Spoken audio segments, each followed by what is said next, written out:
Welcome to the Verbal RoundTable. This short video will outline the basic steps of this verbal discussion activity. The goal of the Verbal RoundTable is to create a space for all students to openly share their own perspectives and learn to respectfully build on, challenge, and question each other's ideas. First, create a discussion prompt. Provide your students with links to any resources that you would like them to review and guiding questions they can think about before the discussion starts. If this is your first verbal discussion, you might start off with a low-stakes prompt to get students comfortable. No discussion is perfect, and it might even look a little messy the first few times around. Next, choose from our existing assessment criteria for formative assessment, or create your own. You can create your own custom sentence stems for students to reference.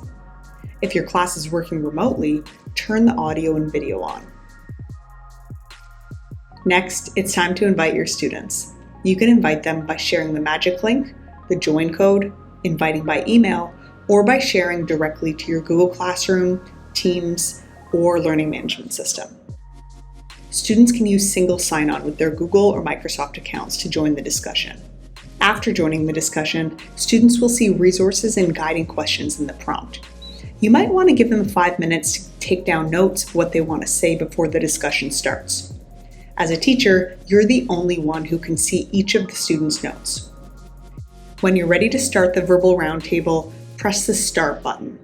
At this point, students will be able to tap in when they have something to say. They can tap in with a new idea, to challenge, to build on an idea, or to ask a question. Students can vote to hear from one another, and they can give each other applause. So, who speaks first? You could simply add students to the speaker position by hovering over the student's icon, or selecting Add to Queue if there's already someone there. Whoever is the current speaker has the floor and has the right to speak. After they're finished, they simply tap out, and the student in the queue will move to the speaker position.